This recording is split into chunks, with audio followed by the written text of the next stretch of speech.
Hello and welcome to the Case for a Baseball Hall of Fame podcast. I'm your host, attorney and baseball fan extraordinaire, Russell Christian. On each episode of this podcast, we'll examine a different Major League Baseball player's career, and I'll make the case for whether I believe this player does or does not deserve enshrinement in the National Baseball Hall of Fame and Museum in Cooperstown, New York. If you're someone who grew up memorizing statistics on the back of baseball cards, or debating the Hall-worthiness of your favorite baseball players, then this is the podcast for you. I will examine, as objectively as possible, the background of a different player each episode and provide my opinion either for or against enshrinement in the National Baseball Hall of Fame. Let me start out first by addressing the elephant in the room. I've never played professional baseball. I'm just a fan. A lifelong fan at that, and as an attorney, let me just say it is way more fun to debate the pros and cons of a player's quote-unquote Hall-worthiness than debating the finer points of, say, contract interpretation or something boring and legal such as that. The subject of our inaugural episode is Atlanta Braves legend Dale Murphy. So if you're a fan of the Atlanta Braves, or just baseball in the 80s in general, then buckle up, get comfortable, because you are going to like this episode. As I'm making the case for or against a player's induction into the National Baseball Hall of Fame, I'm going to be applying a simple but what I think effective method. I'm going to be looking at three factors. The first is statistics. The second is hardware. And the third is what I call the fame factor.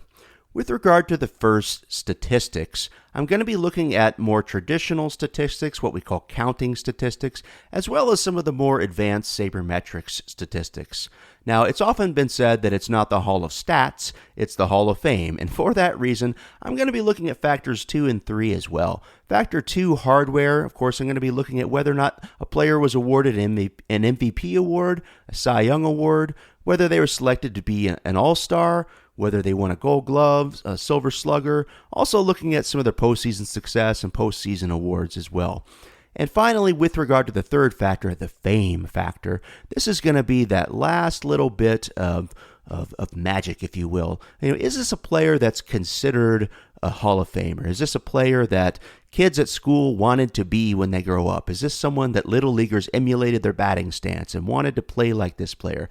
One of the things I always say is think about that friend or family member you have that knows nothing about baseball and doesn't follow baseball, and ask yourself, do they know who this person is? And if so, that means generally that the player is somewhat famous. So it is the Hall of Fame, not the Hall of Stats. So I take that into account, some of the intangibles, even though some people don't. I think it makes baseball fun and adds a little bit of mysticism to it. So we're gonna go into the mystic a little bit here, looking at the player's legacy. All right, as this podcast continues, I will do my best to remain as objective as possible. However, I do have a confession to make in this, our inaugural episode. It will be somewhat of a struggle to remain as objective as possible, as I have dedicated this, my first episode, to the player for whom the entire idea of this podcast was based upon, my favorite baseball player growing up and still to this day, Dale Murphy.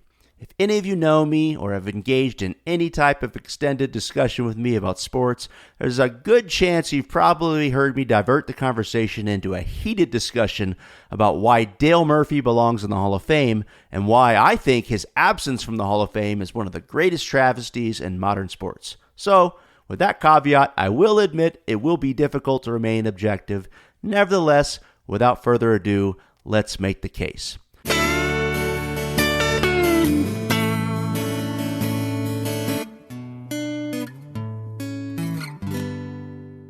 Dale Murphy played 18 years in Major League Baseball. Most famously, he played 15 with the Atlanta Braves. He spent 2.5 seasons with the Philadelphia Phillies before playing 26 games in 1993 with the Colorado Rockies at the ripe old age of 37. His last full season was 1991 with the Phillies at the age of 35. He had a very respectable year. He hit .252 with 18 home runs, 81 RBIs, and 33 doubles. Over his 18-year career, it's interesting, Dale Murphy only played 14 full seasons. This is important to remember because when you're looking at Dale Murphy's career stats, you're kind of diving into what we call the counting stats. Respectfully, they don't stack up with other so-called sluggers in the Hall of Fame. Of course, what do I mean by that term sluggers? home run hitters, RBI hitters. Dale Murphy was known during his time as a home run hitter. He was very good all around, but he was known as a home run hitter. So only 14 seasons, so he doesn't have some of the counting stats. He doesn't have 500 home runs. He doesn't have 2,000 RBIs. He doesn't have a lot of these counting stats. So this has sort of been a knock against him, and possibly one of the reasons why he hasn't been inducted. But let's look at a deeper dive into his career and see if he deserves induction. His first 2 seasons in Major League Baseball were 76 and 77. He was 20 and 21 years old, and he showed a lot of promise. In 1977, he only played in 18 games, but he batted .316 with 2 home runs. His first full season was 1978, and man, he came out swinging. He established himself with the reputation as a feared slugger and sort of set the tone for the statistics we'd see from him for the rest of his career. He hit 23 home runs and 79 RBIs, but he had a low batting average, hitting only .226, and he actually led the league in strikeouts, 145. So if we're being objective here, strikeouts were admittedly, by Dale's own words, I've heard him mention this, his own Achilles heel. He actually led the league in strikeouts 3 times, and he had 100 or more strikeouts in 11 seasons. So that's one of the knocks on Dale Murphy. He struck out a lot. But that's not unusual, considering he's a home run hitter. Oftentimes home run hitters strike out a lot. So speaking of home run hitters, he finished his career with 398 home runs, currently 60th all time. It's not initially impressive until you consider what came after he retired in 1993. Let's just call it the home run extravaganza of the 90s and 2000s. I'll leave it at that. It's interesting to know that 33 of the players that are ahead of Murphy on the all-time home run list either played at the same time or retired after Murphy. So at the time he retired, 398 home runs meant a lot more than it does now. It's almost, let's just round it up to 400. I think he probably he's mentioned before. He tried to get those last 2. We'll round it up. Fred McGriff just got inducted in the Hall of Fame, hitting 493, and he played during the strike-shortened season. Everybody kind of rounded it up. So Murphy played in 81. There was a strike-shortened season. We'll round it up. We'll give him 2 in his prime back in 81. We'll call it 400. So at the time he retired, again, he was 27th all-time in home runs, which is a bit more impressive. But to put it in perspective, let's compare him against some of the home run sluggers of his era. I call him Murph, by the way. My lack of objectivity is coming through. I call him Murph because that's his nickname. But Dale Murphy retired with more home runs than these other so-called sluggers who played in Murph's era. He has more home runs than Joe Carter. Joe Carter has 396, so almost the same. More than Greg Nettles, 390. Also more than Johnny Bench, 389, who's in the Hall of Fame. And this is interesting, too. We're going to get into this guy in a future episode. More home runs than Dwight Evans, 385. Very interesting. And this is where things get interesting, too. Dale Murphy has more career home runs than Harold Baines, who had 384, who is, of course, in the Hall of Fame. And another very close comparison, Dale Murphy has more career home runs than Jim Rice, who has 382, also in the Hall of Fame. The next 3 people I want to compare him to, Orlando Cepeda, Tony Perez, Carlton Fisk, all have 379 and 376 home runs respectively, all Hall of Fame members.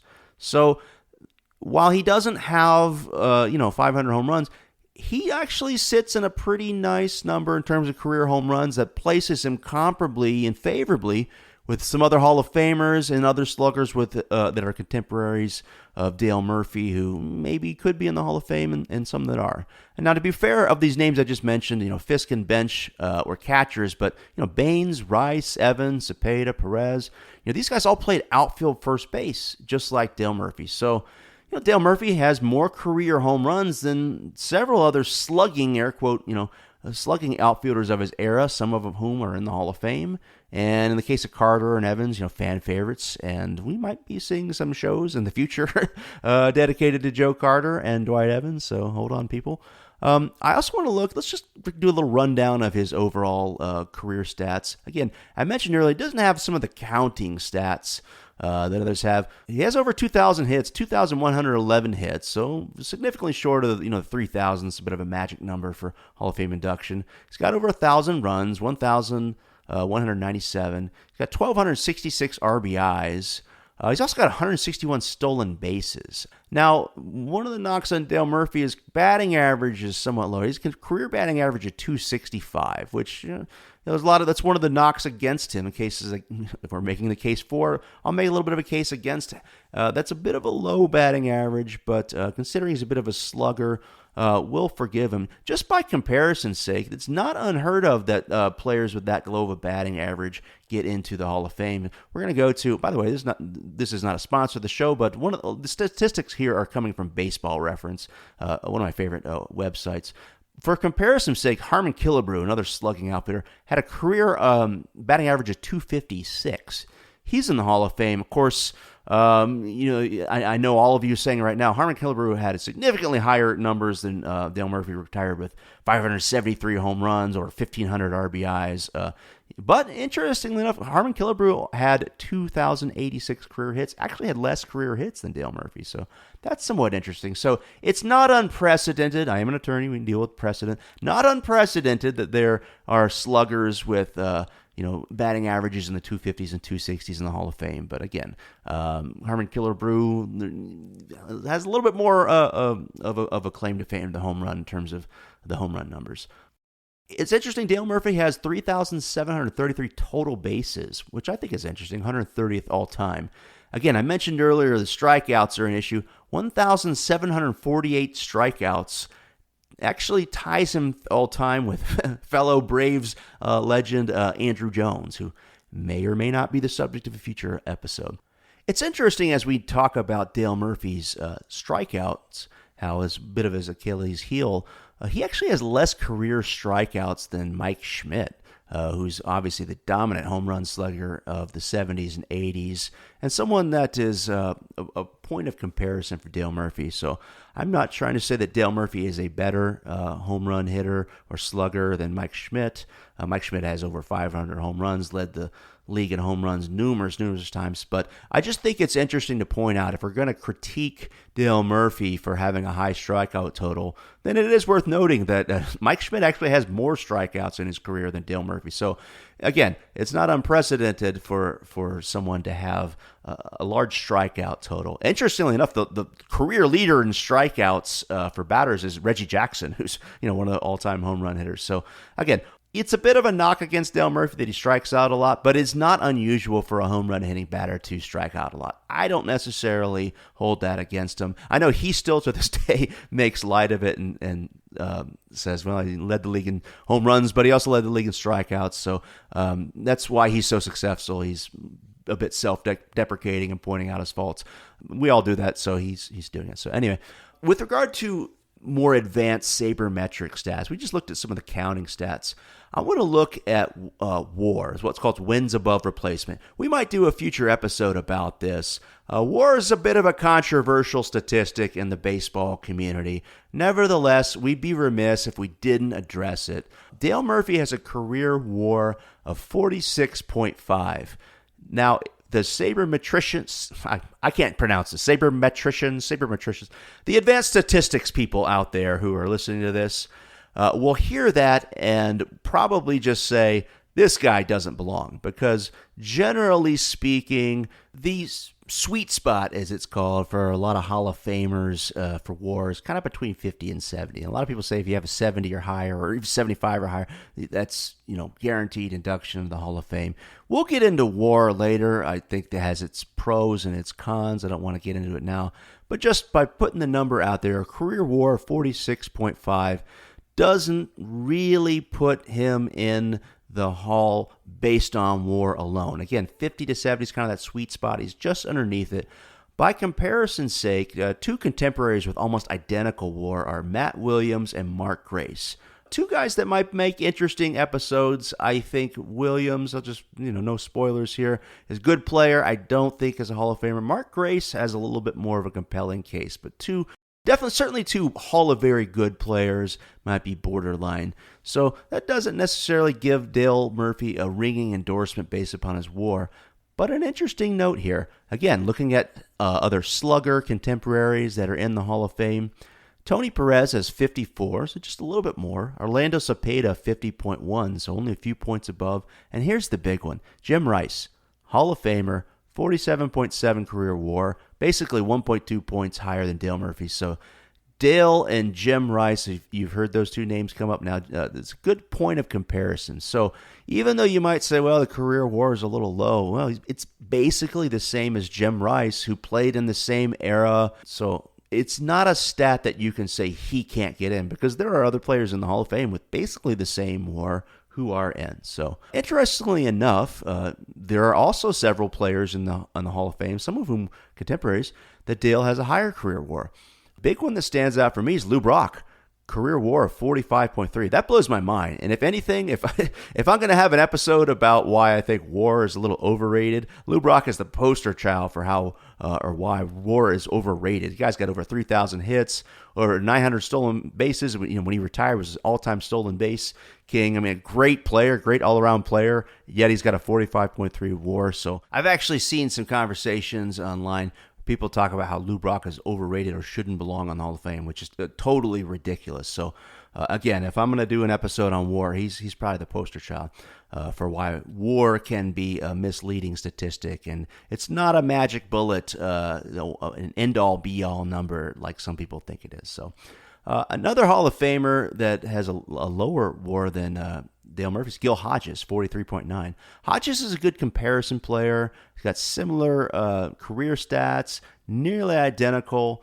Also to contemporary Dale Murphy with the lower career WAR, Harold Baines, 38.8. So you're starting to see some of these names of contemporaries comparisons here. So he's stacking comparably with other sluggers of his era. From a defensive point of view, just want to briefly mention he had 983.93 fielding percentage. The league field percentage at the time was 980. I've talked to people, again, talking about sabermetrics and traditional statistics. I've had some sabermetrics heads scoff at me when I use fielding percentage. Just say, well, it's a statistic. They track, how somebody does in the field. So all I'm saying here, I'm not trying to get into a rabbit hole of fielding percentage. Just say his career fielding percentage was above the league standard, and he was a 5-time Gold Glove Award winner. So had a good arm and a good glove in the outfield, made a lot of good plays. So Dale Murphy's claim to fame is that he's probably one of the best players of the 80s.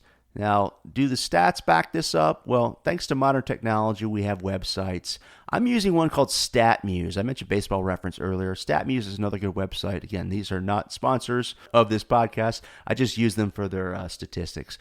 It's interesting, in the decade of the 80s, in 1980 to 89, Dale Murphy led all of baseball in games played and at-bats. He actually played 162 games, the full season, 4 consecutive years, 82 to 85, and between 1981 and 1986, he played in 740 consecutive games, 13th best streak of all time. Of the 12 longer streaks, 6 of those players are in the Hall of Fame. So mere participation doesn't get you in the Hall of Fame, but there is something to be said for someone who plays a lot, who plays in a lot of games, has a long career, and somebody, to me, I know that this could be a controversial topic, but I'm gonna consider it as one of my factors. Somebody that plays all the games and puts on consecutive game streak. I like those. I grew up in the 80s and 90s watching Cal Ripken and just hearing about players that come in every day, suit up even when they're hurt. To me, that shows that player has some grit. They want to be there. They want to play. They play hurt. So I think that's a consideration in his favor. He played in 740 consecutive games. Again, 13th best streak of all time. That counts for something. It just shows, if anything, even if you're not impressed by the numbers, hey, you can't argue with the fact that Dale Murphy showed up every day. He played hard. He played hurt. He was a dedicated team player. And to me, there's a Hall of Fame character attributes and something to consider when injuries take their toll later in the career, as is the case with Dale Murphy. As we mentioned, only played 14 full seasons in his career. And in this note, one story I want to point out as it relates to Dale Murphy's durability, his Hall of Fame character, and in particular this consecutive game streak. I'd be remiss if I didn't mention this story about him. Again, we're looking at his career in totality, but I'm going to look at the trees here as we're sort of also gazing at the forest. There's one story, it's very famous, you can look it up. It's during the 1986 season. Murphy was sitting on his 675 consecutive games played streak. And on April 29th, 1986, the Braves are playing a game against the New York Mets. Dale, again, Gold Glove outfielder, made a catch in the outfield and injured his hand against the wall. Ultimately needed 9 stitches in his hand. So pretty bad injury, all right? Nevertheless, the next day, April 30th, 1986, he's got 9 fresh stitches still healing in his right hand. He ends up taking batting practice before the game. Then he approaches Braves coach Chuck Tanner, volunteers himself as a pinch hitter if necessary. He says, "Coach, I'm here. I'm ready." And in fact, Braves manager Chuck Tanner eventually did pinch hit Murphy in that game. And I think you know how this story's going. What does he do? He hits a home run off Dwight Gooden, who at that time, in case you forget, you weren't alive at the time, was not only the reigning National League Cy Young Award winner, but he'd just come off his 85 season. He's 1 year removed from peak Dwight Gooden, which, if you don't know anything about Dwight Gooden's 1985 season, do yourself a favor and look it up. It's arguably one of the greatest pitching seasons in baseball history. Now, again, I keep teasing future episodes. We'll definitely get into Dwight Gooden. There's some pros, there's some cons, but there's certainly no denying that at his prime, Dwight Gooden was as good or better than any other pitcher in baseball history. I mean, prime Dwight Gooden was insane. Okay, for the point of this story, Dale Murphy gets up there, 9 stitches in his hand. 1 day later, most players would say, "I'm out for a few days, a week." He says, "Coach, I'm ready. Put me in if you need me." Not only does the coach put him in, hits a home run off the best pitcher in the league, one of the best pitchers, of that era. So that to me is just a great story that shows his durability, his tenacity. We've got hurt Dale Murphy versus prime Doc Gooden. Murphy hits a home run. If that story doesn't scream Hall of Fame, I just don't know what does. So, getting back to Dale Murphy's statistics, I mentioned earlier the website StatMuse. I think it's a great website for sports statistics. One of the features I particularly like is that it lets you examine statistics based upon a decade. Why is this important? It gives you an idea of a player's statistics and how they stack up against his contemporaries in a particular decade. And in the case of Dale Murphy, his claim to fame is essentially that he's, one of the best players, the top players of the 80s. So, by looking at the statistics in the 80s between the year 1980-89, it lets you look at to see if the stats back up that claim that, okay, this is one of the greatest players of the 80s. And I think if you look at the stats, it backs up this argument that Dale Murphy is one of the top players of the 80s. Right off the bat, the statistic that to me stands out is that between 1980 and 1989, Dale Murphy led all of Major League Baseball in total bases. He's got 2,796 total bases during that period. That to me is a huge factor in favor of Dale Murphy's, if not his inclusion in the Hall of Fame, it certainly supports the argument that this is one of the best players, dominant players of the 1980s. He's second in that decade in home runs with 308. Number one, of course, Mike Schmidt with 313. That's interesting. Again, we compare Schmidt and Murph, and a lot of people are going to say clearly Mike Schmidt's the dominant player. But if we're taking this sort of small sample size of best player of the 80s, 308 versus 313, almost an identical home run total. That's pretty interesting. RBIs, Murph's actually second in RBIs behind Eddie Murray, Hall of Famer. I mean, great player. With 900, Eddie Murphy had 996 RBIs, and Murph's got 929. So very close. He's also second in extra base hits for the decade. Interestingly enough, the leader in extra base hits during the decade of the 80s, Dwight Evans.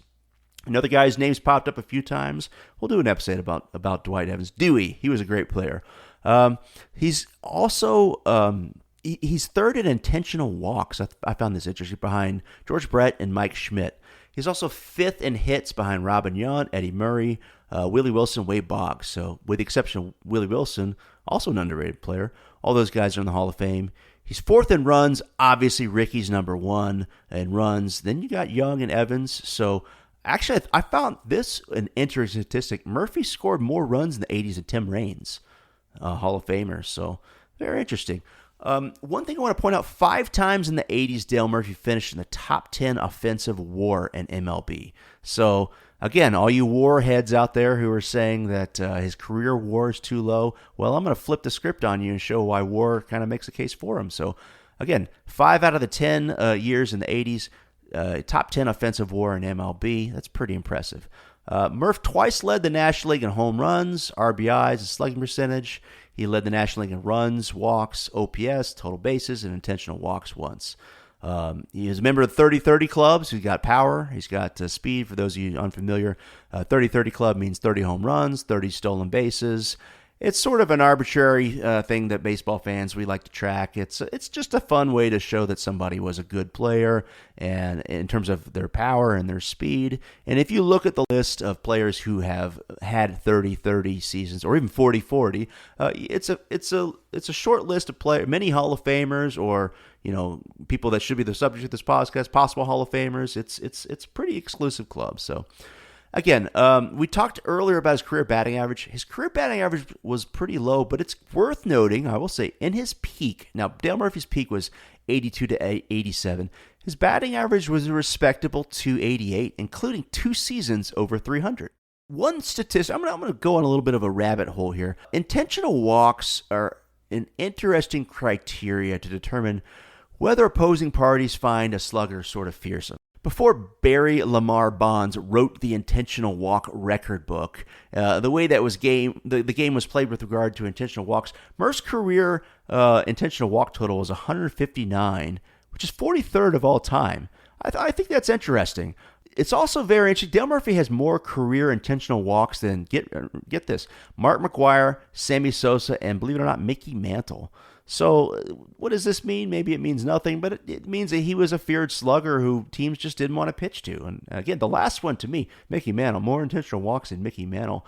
And you can say, well, they changed the game. Maybe back in the old days, pitchers didn't want to, give someone an intentional pass. But again, more intentional walks than McGwire, Sosa. These are, 2 huge sluggers. His career had career overlaps with Dale Murphy. So that's pretty interesting. In terms of contemporaries, comparable players, he's got more intentional walks than Tim Raines, Tony Perez, Orlando Cepeda, Andre Dawson, Darryl Strawberry, Keith Hernandez, Gil Hodges, Gary Carter. The list goes on and on. So he's got more intentional walks than a lot of feared sluggers, both in his era and before his time and after. So what does all this mean? I'm just getting off on a bit of a rabbit hole here on intentional walks. It just means that Dale Murphy had a reputation as a feared slugger in the 80s. The statistics back this up. Look, he was one of the leaders in total bases, home runs, RBIs, extra base hits, intentional walks. The list goes on and on. It's clear during the decade of the 80s, Dale Murphy dominated.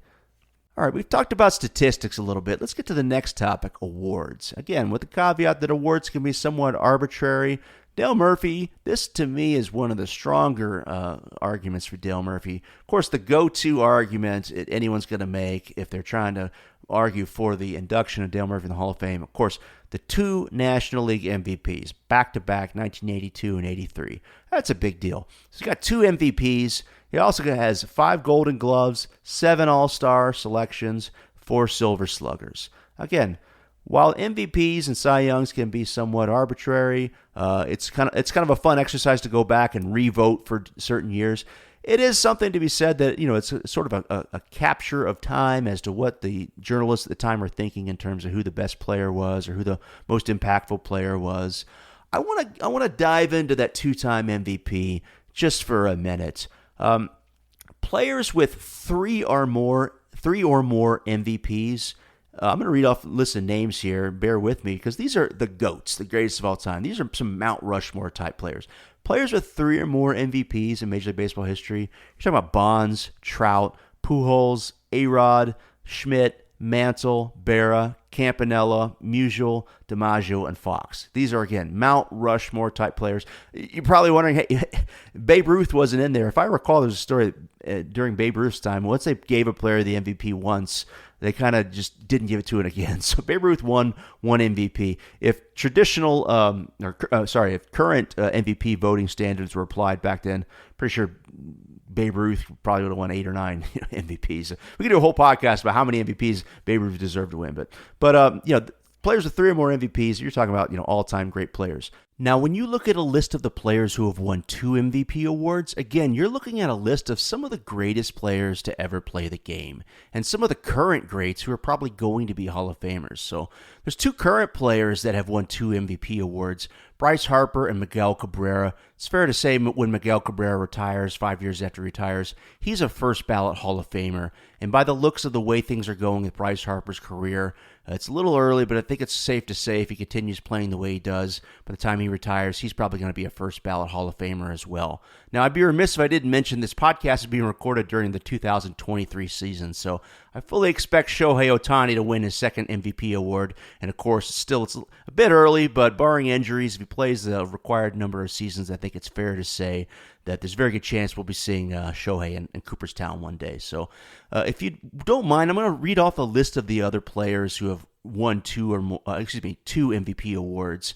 We read the list of 3 or more earlier. So I want to read off this list just to give you an idea of the caliber of players, some of the all-time greats of the game that have won 2 MVP awards to show, Dale Murphy's in pretty good company here. You're looking at players like Juan Gonzalez, Frank Thomas, Cal Ripken Jr., Robin Yount, Joe Morgan, Johnny Bench, Frank Robinson, Hank Greenberg, Carl Hubble, Mickey Cochran, Hal Newhouser, Roger Maris, Ernie Banks, Willie Mays, Walter Johnson, Rogers Hornsby, Lou Gehrig, and the great Ted Williams.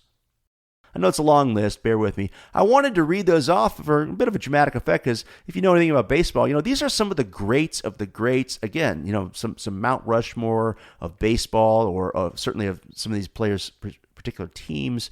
So this puts Murph in some pretty elite category. Again, I just read off some names of some of the greatest players of all time. But that's a lot of people. And I think this is where things get really interesting.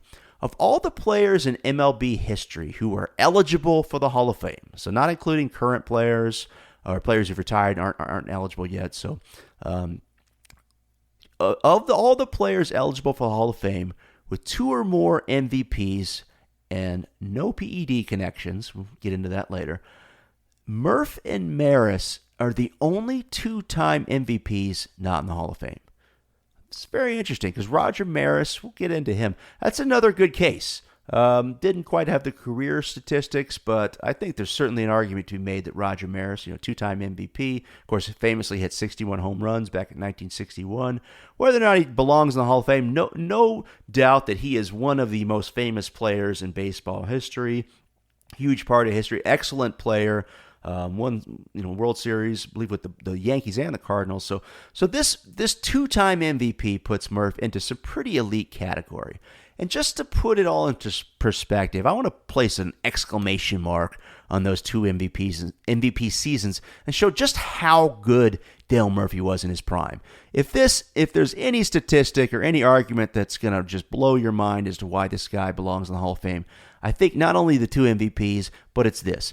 During Dale Murphy's 1983 MVP season, he was the only player in MLB history to compile a 300 or more batting average, 30 or more home runs, 120 or more RBIs, 130 or more runs scored, 90 or more walks, and 30 or more stolen bases. So that season, he had a combination of hitting for average, power, speed, scoring runs, driving runs, and plate discipline better than any other player in baseball history. And to top it all off, he also won a Gold Glove in the outfield. That is an impressive season. It's just particularly impressive when you think about how many legendary 5-tool players we've seen in baseball history. I mean, you're talking Aaron, Bonds, Mays, Griffey. I mean, the list goes on and on.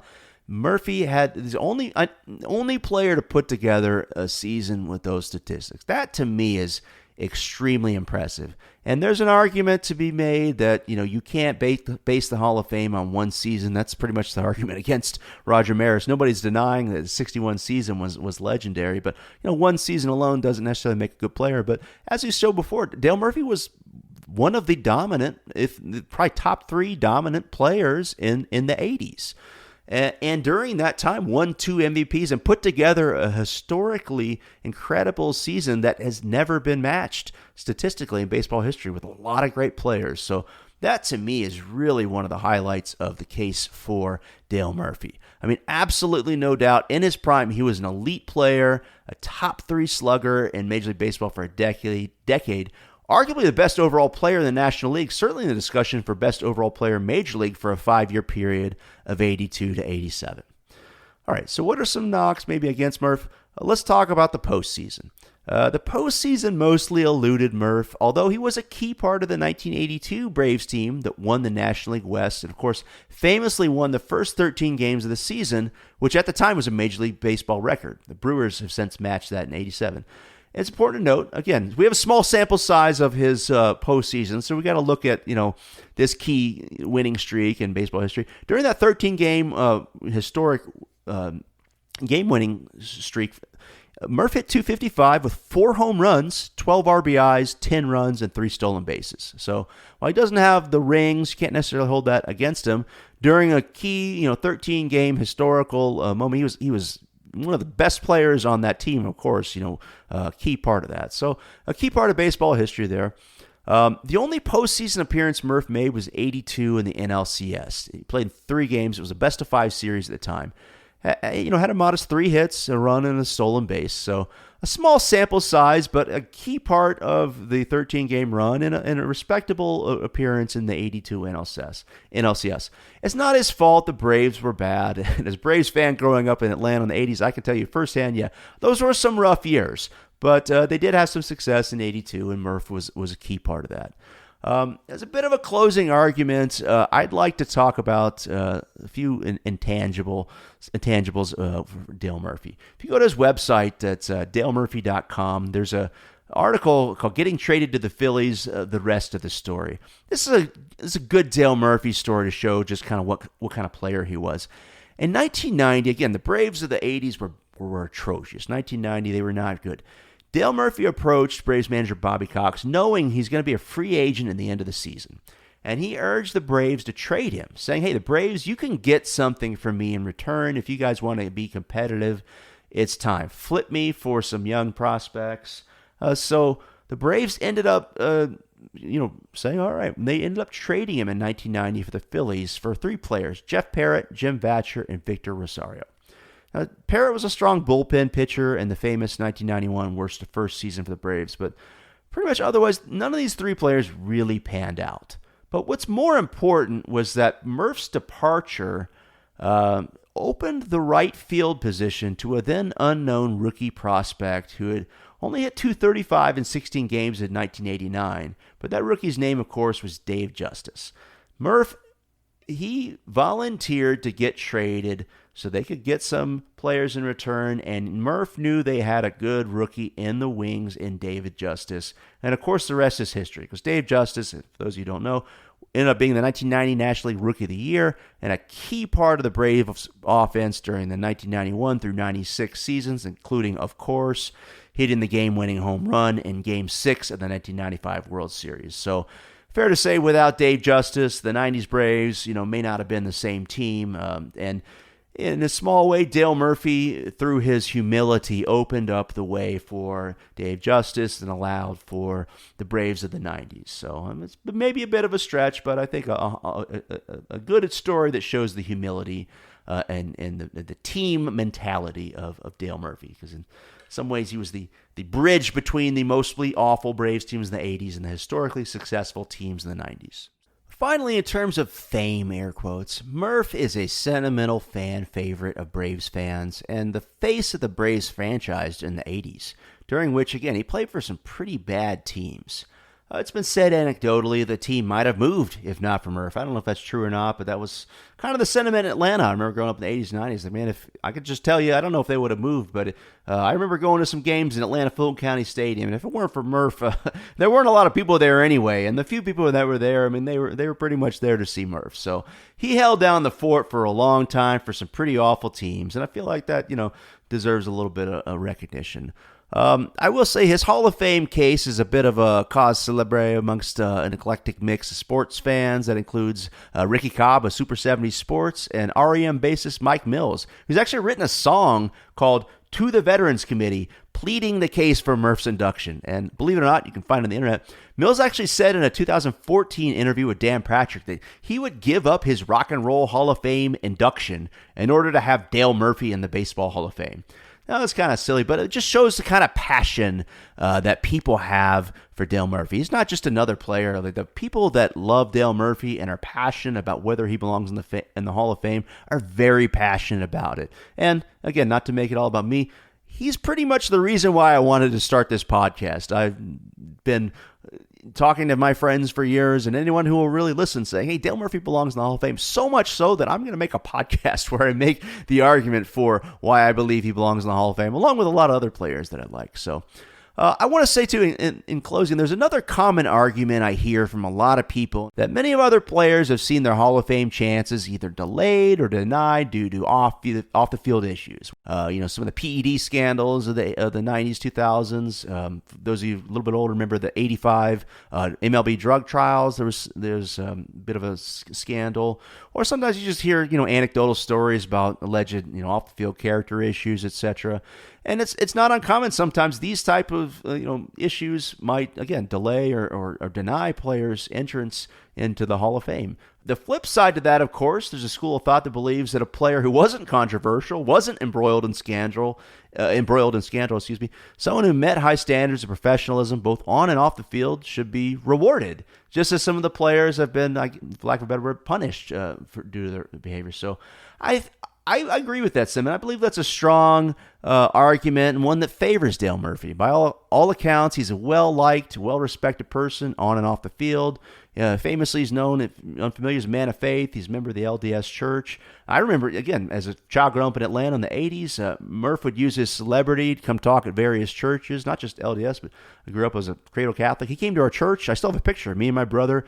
He came and talked. My dad took my brother and I, and talked to everyone there at the church just about his faith and trying to balance his faith and career. Just a generally good person. I'm not trying to get off on religion, regardless of your views on religion, church, etc. It can be said he's somebody who used his celebrity for something greater than himself. He's a good guy, trying to do what's right, trying to be a good person. So that counts for something. On that note, I still have a copy of his book. It's called Ask Dale Murphy, co-written by Curtis Patson, where he answers questions that have been sent to him by children about baseball, life, etc. So it's a good read. It's still a good read. I have it right here. I read it. It's a good source of advice. So generally speaking, without belaboring point, he's seen as one of the good guys, a true ambassador for the sport still to this day. So I think there's merit in the argument that this helps sway his induction. And I want to close on that note by reading the stated mission of the National Baseball Hall of Fame, which is to, quote, preserve the sport's history, honor excellence within the game, and make a connection between the generations of people who enjoy baseball. So I think Dale Murphy is a player who absolutely furthers this mission, and as such, in closing, drum roll please, I vote that Dale Murphy should be voted into the National Baseball Hall of Fame. Big surprise. I hope I've made a convincing case for his induction. If you agree or if you disagree, let me know why and let me know your thoughts. You can follow me at Twitter at TheCase4, that's capital T, capital C, capital F, TheCase4, or you can shoot me an email at thecase4podcast@gmail.com. Thank you so much for listening to my first inaugural episode of The Case For, a Baseball Hall of Fame podcast. Stay tuned for my next episode where I'll make the case for or against the induction of Detroit Tigers legend Lou Whitaker. Oh man, this is going to be a good one. Until then, I'm Russell Christian, and just remember, when life gets you down, stop what you're doing and watch a baseball game.